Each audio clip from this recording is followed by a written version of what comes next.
Huwag kang matakot sumubok sa mga bagay na dumarating sa buhay mo. Babies na daw.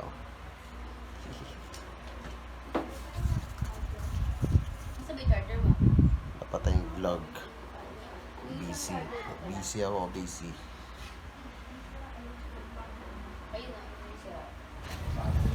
Magpapakarwash muna ako. Ayan, nandito ako ngayon sa Bulacan. Ayan, so yung city, sobrang dumi niyan. Yung siyas, yan, iuwi ko na yan mamaya sa Quezon City. So sobrang dumi nito. Hindi pa talaga ito nalinis, guys. Yan daw. Sobrang dumi niyan. So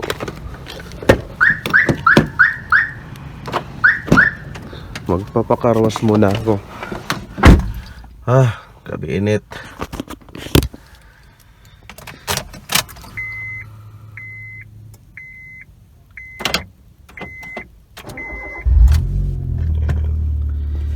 So ito muna yung ginamit ko kasi nagkatambay na to ng 3 weeks. Yan, so mamaya uwi ako ng Quezon City. Papakarwas ko muna to. Grabe kalat dito sa loob. Yun. Ito pa. Ang daming kalat. Yan. So samahan nyo ako magpakarwas. Punta muna ako sa sa Taal, Bukawi, Taal. May kukunin akong ulam. Dito kami nagluto. Si Tita Alma nagluto ng ulam daw. So kukunin ko muna. Sarado pala yung car wash dun sa pinuntahan ko. Ayan, so uunahin ko muna yung ulam kasi alas 12 na. Gutom na.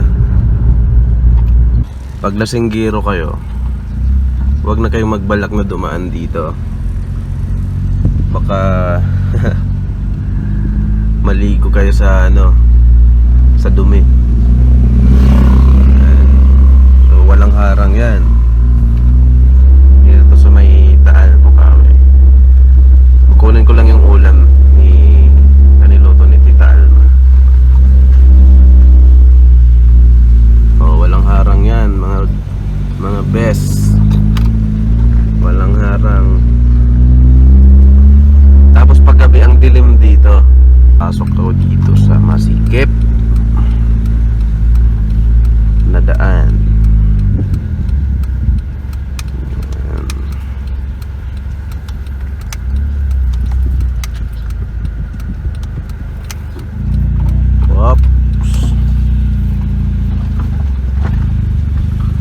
Maputik to dito pag umuulan.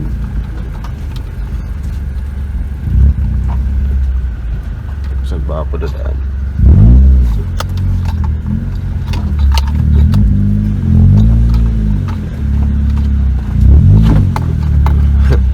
Grabing kalsada to. Mas malapit ata pag dito ako. Dito na lang ako.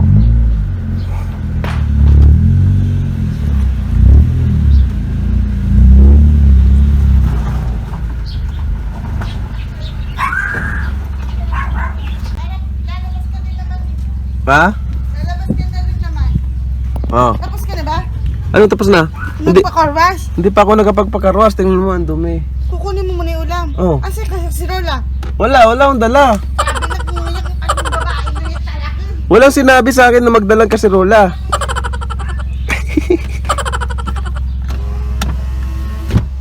Nako. Pasok muna ako saglit. Sobrang sarap ba yan? Ewan ko. Nay, basta. Ikaw hindi ka nanonood sa YouTube ko? Wala pa akong nakikita eh. Wala ba? Kasi ngayon pa may internet na. Lahat napapanood ko. O yan, makikita mo yung sarili mo doon. Wala! Bakit gano'n? Ilang kasama ko. Ito pang masarap na nilaga. Nilaga ni Tingnan ng Ana. masarap. Yun may mais. Wow! Para kay Bundis. Si Buntis, hindi na Ay, buntis wala yun. na palang buntis nga pala. Sa susunod na mabubuntis. Tagal pa yun. Ba't parang problemado ka dyan, Nay? Oo nga eh, lagi malungkot. Ha? Ang sakit ito. Ganun talaga pag bumabata. Boom.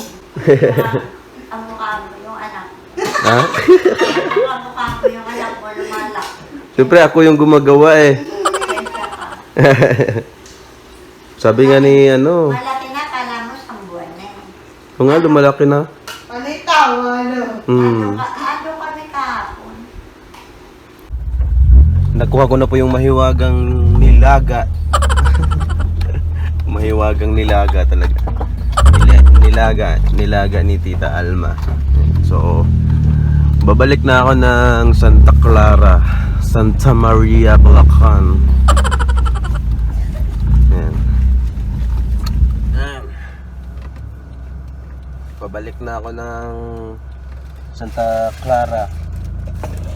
Kinuha ko lang tong ulam na luto ni Tita Alma. Tita Alma, maraming salamat sa nilaga mong masarap. Yan, magaling talaga magluto yan si Tita Alma. So, kwentuhan lang tayo. Yan. Kumusta kayong lahat?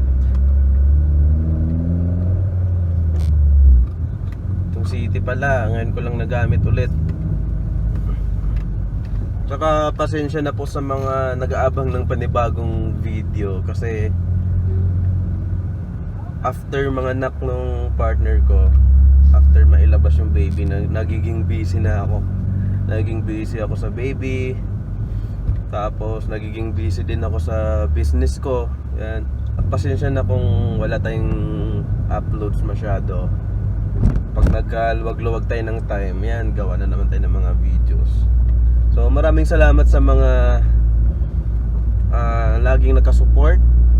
32,000 subscribers na tayo. Akalaan nyo yun, parang kailan lang nung nagpa-raffle tayo nung 30,000 subscribers. Tas ngayon nadagdagan na ng 2,000 subscribers, diba? Wow! So maraming salamat sa mga nanonood, laging nanonood sa channel ko. So hindi ko alam kung anong pag-uusapan natin. Naboboard lang ako talaga. Bago ko na lang tapusin tong video na to, muna, inspirational message muna. Saan ka? Oh, ganda ko na.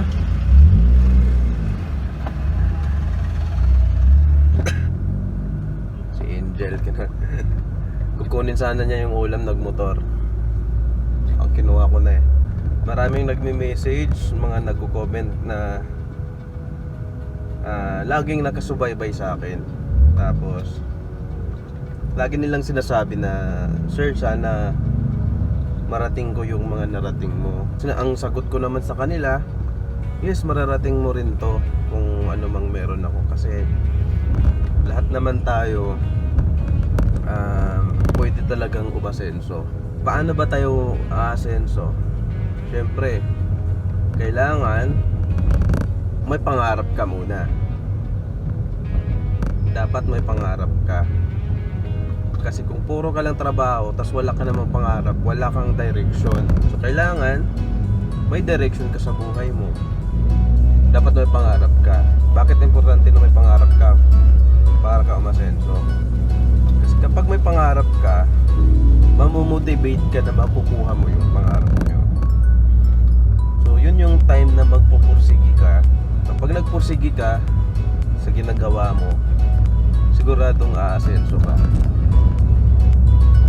Alam mo, may trabaho ka, may ginagawa kang business or useless yung mga yan kung wala kang pangarap. Kasi aanhin mo yung trabaho mo kung wala kang gustong makamit, diba? So kaya ka nga nagtatrabaho, kaya ka nagninegosyo para magkamit mo yung mga pangarap mo. So yun lang, para umasenso ka, dapat may pangarap ka. At wag na wag kang papayag. Wait lang. Wag na wag kang papayag.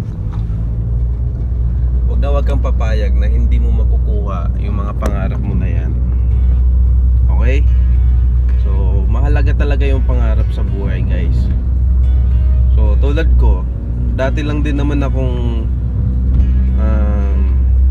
nangarap din. Hanggang ngayon naman nangangarap pa rin ako. Marami akong pangarap na wait lang, babalik tayo ito. Hanggang ngayon marami pa rin akong pangarap na hindi ko pa natutupad. So yun yung dahilan kung bakit nagpupursigi ako ngayon. Kung bakit trabaho pa rin ako ng trabaho, pinagbubutihan ko yung negosyo ko para makamit ko yung mga pangarap na yun. So dapat talaga may direction ka. Kasi pag wala kang direction, useless. Useless yung pagod mo, useless yung ginagawa mo. Eh dapat paglabas mo pa lang ng bahay nyo, alam mo na kung ano yung goal mo. Alam mo na kung para saan ba yung ginagawa mo, 'di ba? So dapat may direction ka sa buhay. Kasi napaka-importante talaga niyan. Tulad ko, marami nang ang tingin sa akin ng iba successful na, pero para sa akin hindi pa ako successful. Yan. So marami pa akong mga pangarap na gusto pang matupad. Hindi ako mayaman.